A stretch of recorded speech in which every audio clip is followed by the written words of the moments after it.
ব্রিগেডে শুরু হয়েছে গীতাপাঠ, ৫ লক্ষ কণ্ঠে গীতাপাঠ আয়োজনে সনাতন সংস্কৃতি সংসদ একাধিক বিশিষ্ট ব্যক্তি উপস্থিত হয়েছেন অনুষ্ঠানে। ২ বছর আগে এই লক্ষ কণ্ঠে গীতাপাঠ হয়েছিল নির্বাচনকে সামনে রেখে। বিশ্ব হিন্দু পরিষদের তরফে এই গীতাপাঠের আয়োজন। ভারত সেবাশ্রম সংঘ, একাধিক হিন্দু সন্ত সম্প্রদায় এবং তাদের সন্ত প্রতিনিধিরা রয়েছেন।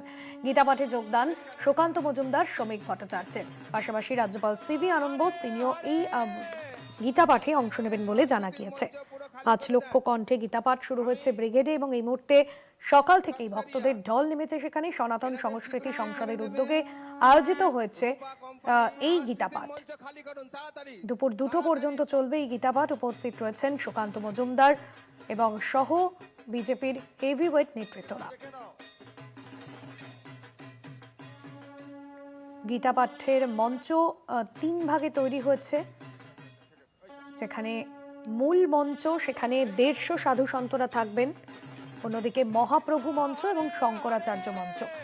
রবিবার সকাল থেকেই হাওড়া স্টেশন চত্বরে ভক্তদের ঢল দেখা যায়। স্টেশন থেকে ফেরিঘাট পর্যন্ত অনেকেই গীতার ছোট বই বিলোচ্ছেন, কেউ আবার এগিয়ে যাচ্ছেন গানের মাধ্যমে।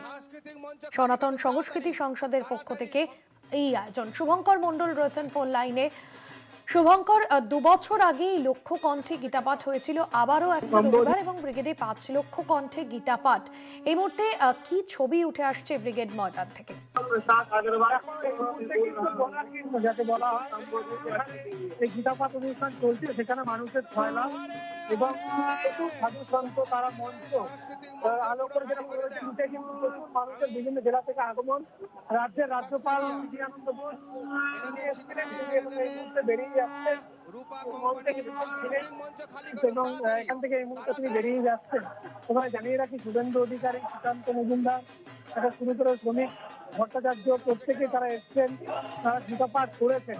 এবং এই যে সনাতন সংস্কৃতি সংসদ, বিশেষ করে আজকে গীতাপাঠ অনুষ্ঠানে যিনি সভাপতি জ্ঞানানন্দজি মহারাজ, তিনি একটু আগে তার সমাপ্তি ভাষণ দিলেন, অর্থাৎ গীতাপাঠ অনুষ্ঠান সমাপ্ত হয়েছে, তিনি সভাপতিত্ব করছিলেন, সমাপ্তি ভাষণ দিলেন এবং মানুষকে গীতাপাঠে উদ্বুদ্ধ করার জন্য যা যা বলার তিনি বলেছেন। তিনি জানিয়েছেন যে গীতাপাঠের মধ্যে দিয়ে মানুষ কিন্তু স্বাভাবিকভাবেই সনাতন ধর্মাবলম্বী বিভিন্ন চিন্তাধারা তার মধ্যে দিয়ে কিন্তু একেবারে মোক্ষ লাভ সেদিকে এগিয়ে যেতে পারেন। এবং সেই সঙ্গে সঙ্গে স্বাভাবিকভাবে আমরা দেখতে পেয়েছি যে এখানে কিন্তু একাধিক যারা রয়েছেন সাধু সন্ত মহারাজ, বিভিন্ন মঠ মিশনের এই মুহূর্তে আমরা দেখতে পাচ্ছি আত্মবাসী মঞ্চে দাঁড়িয়ে দিয়েছেন এবং তিনি ভাষণ শুরু করছেন এবং দেখতে পাচ্ছি তিনি যাওয়ার আগে ভাষণ তাকে রিকোয়েস্ট করা হয়েছিল ভাষণের জন্য, তিনি ভাষণ দেবেন। রাষ্ট্রপতি স্বাভাবিকভাবে কিন্তু মৎস্য মঞ্চ আলোচনা রয়েছেন। বাগেশ্বর ধাম যিনি মহারাজ, তিনি এই মুহূর্তে মঞ্চে রয়েছেন, তাকে দেখারও ব্যাপকভাবে এখানে কিন্তু মানুষের ভিড় আমরা দেখতে পেয়েছি, উঠছে পড়েছে এবং কিছুক্ষণ আগে পর্যন্ত যে ব্যারিকেড গুলো ছিল সেখান থেকে মানুষ উঠছে এসে মঞ্চের সামনাসামনি চলে এসছেন।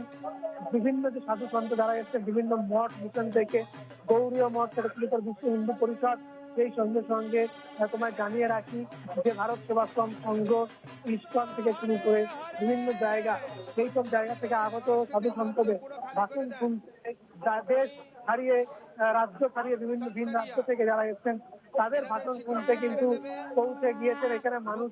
সকাল ৯টা থেকে অনুষ্ঠান শুরু হয়েছিল, এই মুহূর্তে সমাপ্তির দিকে এগোচ্ছে ধীরে ধীরে এবং আচার্য তথা রাজ্যপাল সিভি আনন্দ বোস তিনি তার বক্তব্য শুরু করলেন ভাষণটি।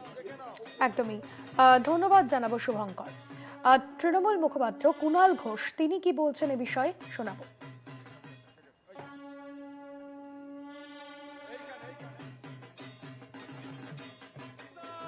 আপনাদের জানাবো, ব্রিগেডে ৫ লক্ষ কণ্ঠে গীতাপাঠ এবং যেমনটা জানা গিয়েছে যে লোকসভা নির্বাচনের আগেও কিন্তু এই গীতাপাঠের আয়োজন করা হয়েছিল। তবে সংস্কৃতি হিন্দু পরিষদের তরফে যেমনটা বলা হয়েছিল যে এই অনুষ্ঠান কিন্তু কোনোভাবেই হিন্দু সংস্কৃতি বা হিন্দু ভাবাবেগকে কাজে লাগিয়ে ভোটের বৈতরণী পেরোনোর জন্য নয়, এটা হিন্দু সংস্কৃতির একটা আলাদা ঐতিহ্য এবং সেই জন্যই এই বিশেষ আয়োজন করা হয়েছে সেই সংস্কৃতি পরিষদের তরফে।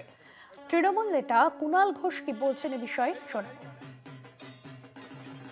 যে বা যারা এই ধর্ম বা গীতাকে পলিটিক্যাল মার্কেটিং এ ব্যবহার করছেন, আমাদের আপত্তিটা সেই ইভেন্ট নিয়ে।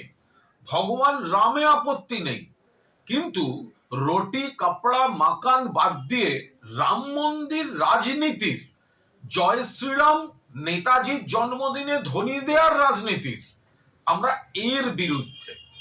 আজকেও যে গীতা পাঠ, তারা তো বিজেপির ইভেন্টে পরিণত হয়েছে। আমরা তো বলেছিলাম এটা।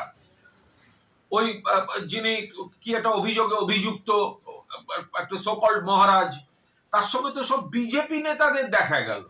তো বিজেপি নেতাদের পলিটিক্যাল ইভেন্ট, ওনারা মাঠ ভরাতে পারবেন না, ওনারা বড় জমায়েত করতে পারবেন না, ওনাদের মধ্যে ঝগড়াঝাঁটি, গোষ্ঠী বিবাদ।